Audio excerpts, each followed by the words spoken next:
this video, we're going to take a look at understanding joints. Now, we use joints to create a skeleton. Then that skeleton is used to drive geometry.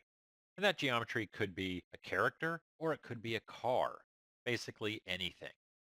So we can attach these joints to any type of geometry, then use the joints to articulate or move that particular model.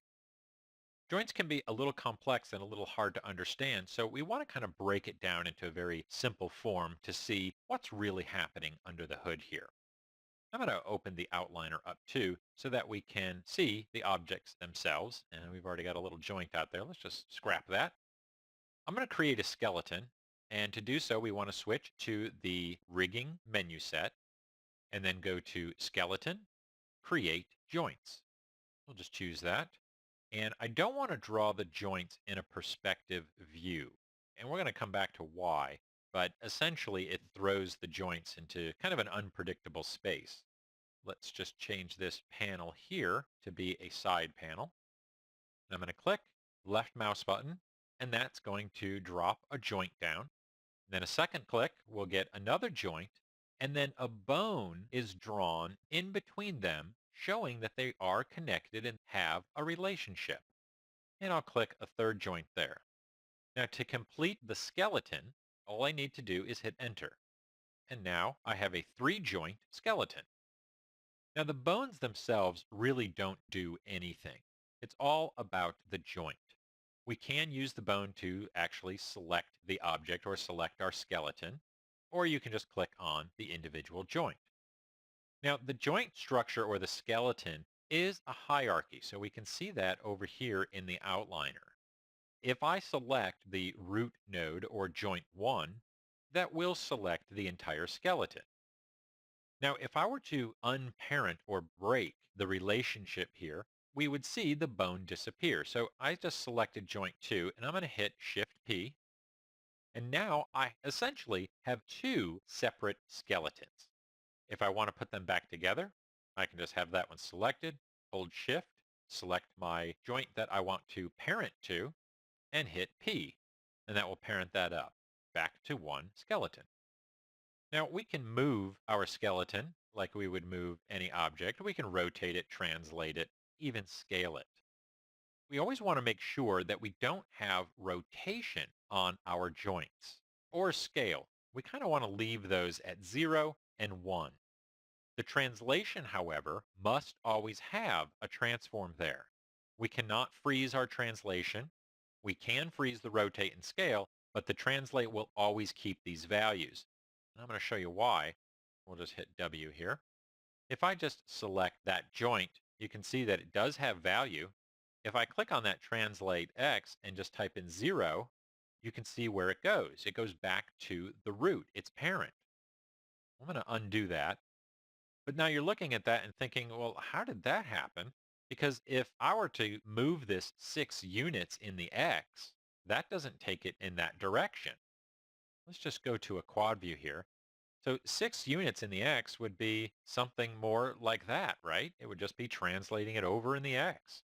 So why did it go all the way back to the root? Well, the reason being is because skeletons are kind of a special object that always function in local space. So this value here is actually the distance from here to here. And why is it the X? Well, if I select the root, and I'm just going to turn the scale tool on just so you can see it, but look way in there. See there's a red line? If I choose R, that's going to show me the local coordinates. The joints themselves have their own individual axes. We can zoom up onto it. You can see that this one has one, and it's local to itself. So the X value is going down the length of the bone, just like it is up here. And if I just turn that scale tool off, you can see it. So that's the local transform.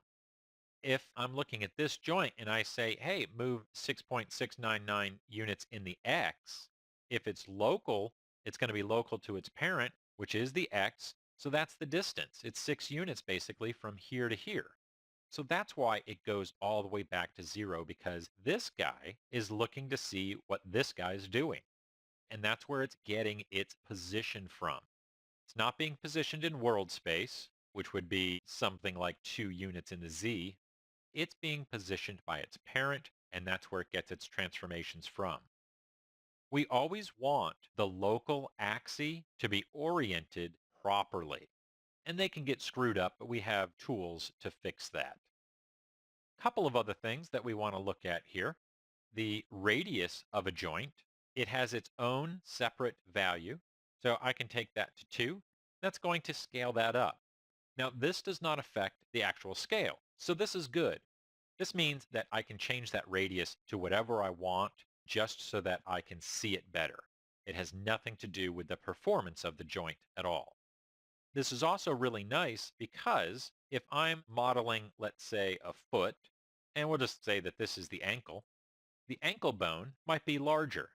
And then we get down to the toes, and the toes are a little smaller. So we can individually go in and change the radius of those joints so that it fits and it looks more like a skeleton.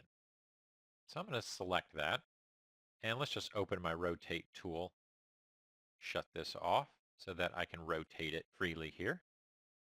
Notice when I rotate it, that local axis is not moving. It still has its own transform there.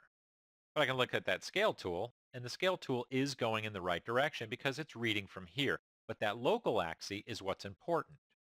So we always want to look at our joints and make sure that that local axis is oriented properly. Jumping ahead a little bit here, we have this tool, Orient Joint, that'll take care of that for us and basically realign those local axes. So it's not a difficult problem to fix. It's just we need to know that that's actually happening. And when the two don't line up, then we get this kind of a crazy offset, and it can be difficult to understand what the rotation of our joint actually is.